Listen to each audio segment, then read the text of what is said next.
One of the worst parts about filming videos is having to be aware of my posture and trying not to be like this and just be a little gremlin on camera all the time.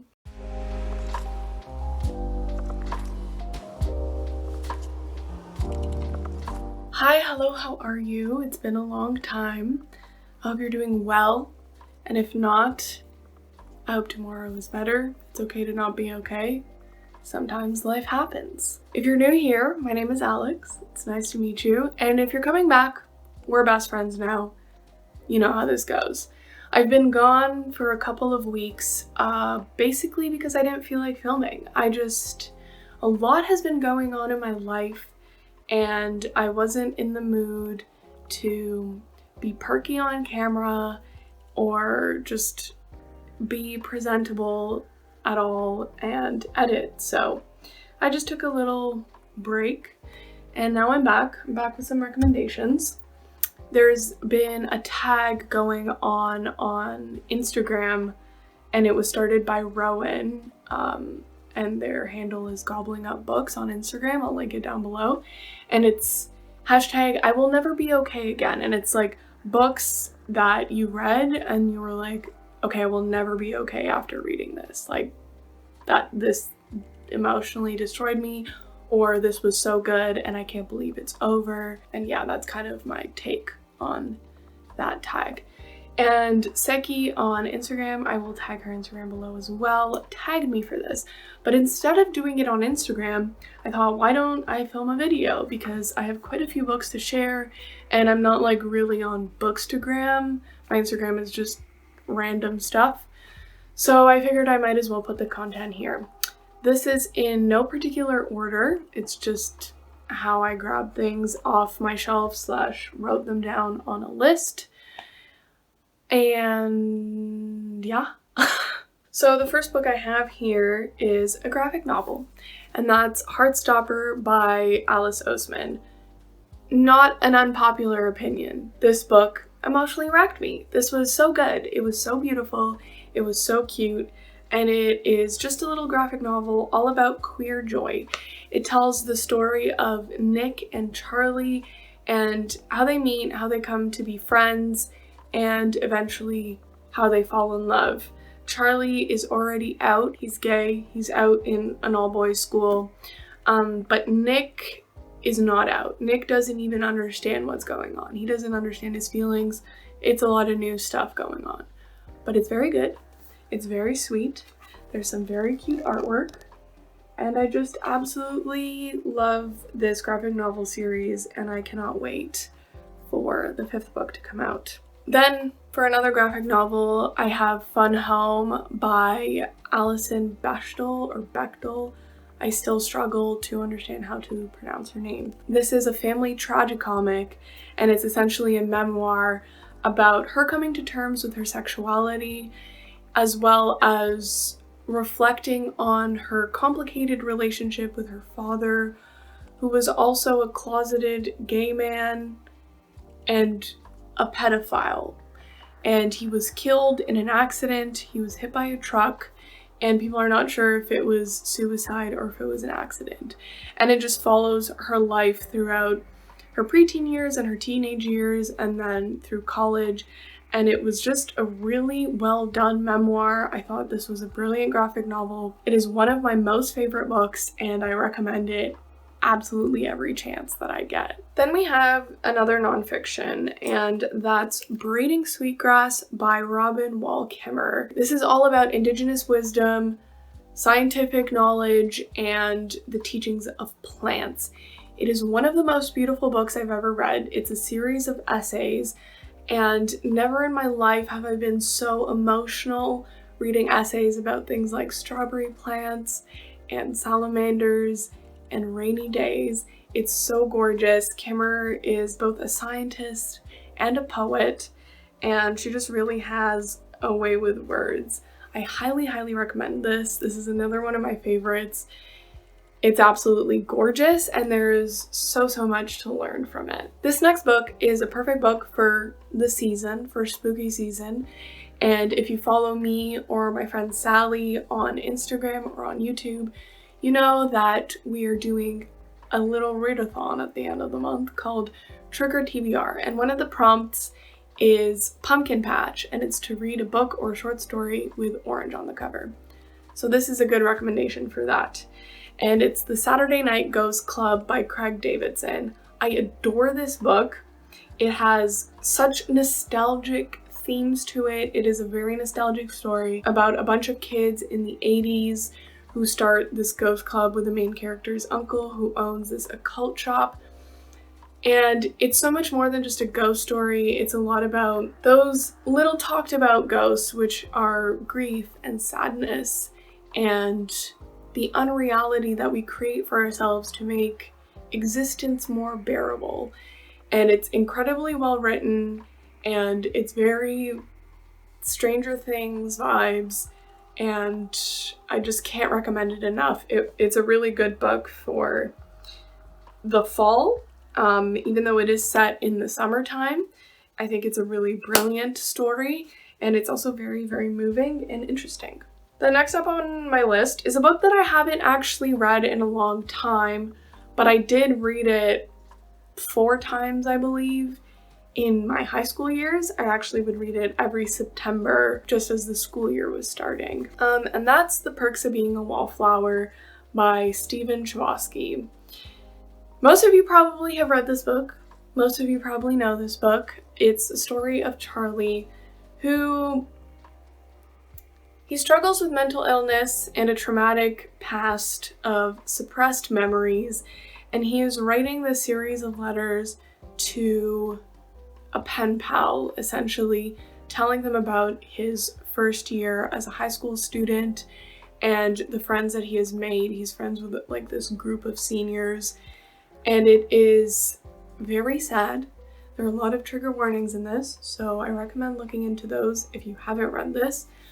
But it was a really impactful book for me, and I think it changed who I was as a reader at the time. It was just very influential for me at the time, and every time that I reread it, I got something new out of it, because as I grew and as I matured and as I experienced life, this book taught me different lessons. So yeah, this definitely deserved to live on this list. The next book is a book I don't have on me right now because I'm lending it out. It's a new favorite of mine, and that's Nightcrawling by Layla Motley. This book is just phenomenal. Layla Motley is the youngest person to ever be longlisted for the Booker Prize. She's only 20 years old, and she finished this draft, the first draft for this book, when she was graduating high school, which just blows my mind because I'm 24 and I couldn't even imagine being that talented and successful and driven in my career yet, because I am still a baby. So this tells a story of a young girl, Kiara, who is pretty much struggling to keep her family afloat. Her older brother doesn't want to take responsibility. He's chasing this rap career that he will never achieve in.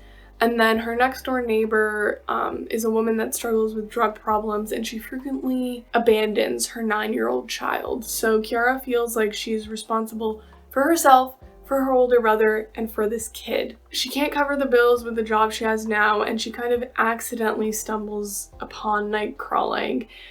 And because she is 17 years old, she's a minor, so things become very complicated very quickly. She becomes involved with this group of Oakland policemen who hire her for parties, hire her for sex, and they basically tell her, oh, you can't tell on us because we will charge you for prostitution as a minor. Sometimes they don't even pay her. They pay her in secrets or in protection, even though she repeatedly says, I can't pay the bills. I can't buy groceries with protection.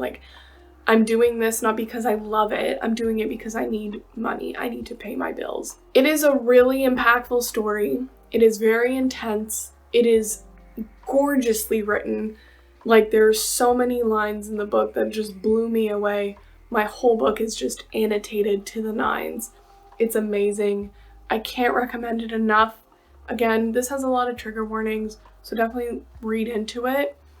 And it was just one of those books that I like put down and had to stare at a wall for a while because I was just so blown away by it. Next up on this list is Travelers by Helen Habilla. This is one of the best books that I've read, I think it was in 2020. And it's all about the African diaspora in Europe. It's about a Nigerian scholar who moves to Europe to support his wife, who got a fellowship for art.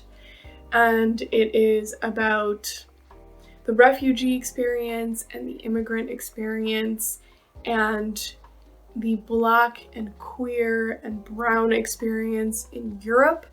And it shows a lot of different perspectives. And I think it really, I don't know, it was just a very moving story. It is so incredibly well written. Helen Habilla is such a talented writer, and I really would like to reread this soon because it was a very impactful book for me. So this is another book that I've spoken about a lot. It's a book that I love very dearly. It's very close to my heart because it's set in Toronto, and that's Scarborough by Catherine Hernandez. This tells a story of a bunch of different children which have very different perspectives from each other, very different life experiences, and they're all living in Scarborough, which is on the east end of Toronto, and it's a low-income community. The voices in this book are so incredibly well-crafted and well-written. Each voice is so unique and so distinctive to their characters. Like, even without the chapter titles, you would know exactly which character is which. And I've just spoken about this book so much. It's so good and so moving. I don't cry when I read books, but this book made me cry. And I read it in a day because I couldn't put it down. This wouldn't be an Alex video if I didn't throw in a Sally Rooney in here. Normal People by Sally Rooney. Also talked about this a lot. This is one of my favorites. I adore Sally Rooney's writing style. I think she writes really sad, really moving, but deeply relatable characters and stories. So I just really appreciate her work. I fell in love with this book instantly when I started reading it. I really like her writing style. I like the way she blends different narrators into each other and just makes it very cohesive.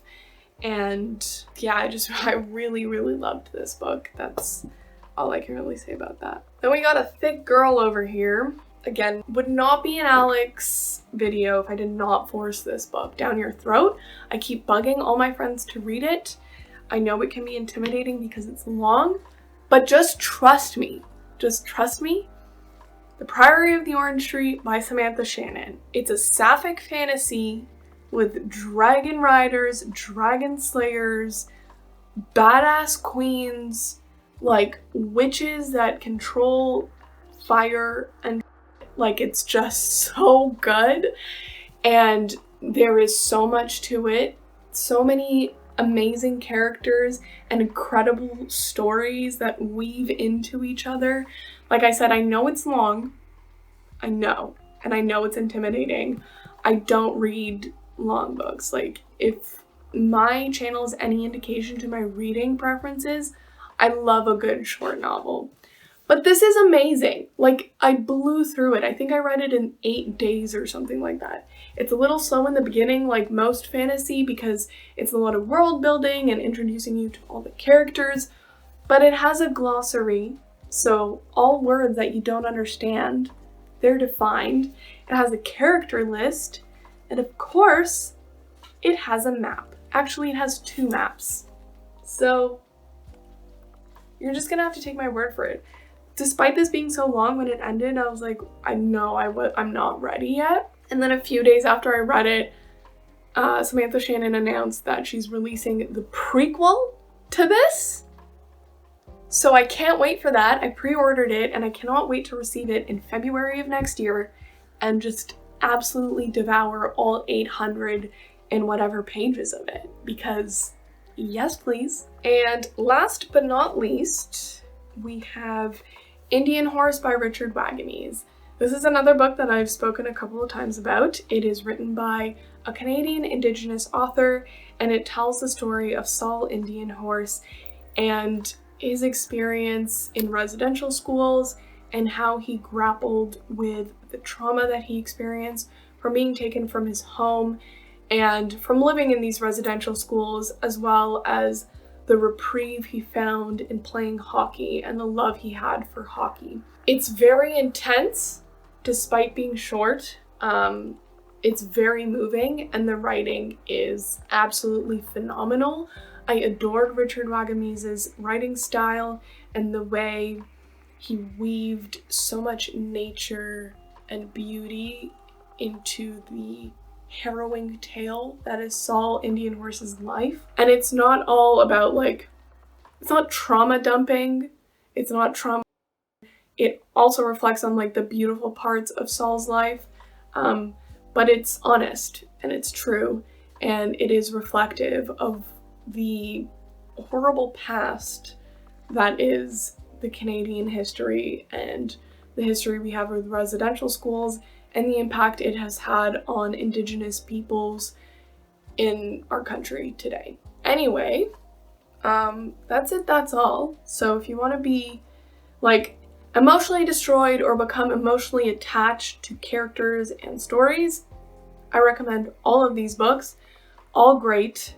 I love all of them equally, as you should your children. So definitely check those out. Check those out if you want to have a good time.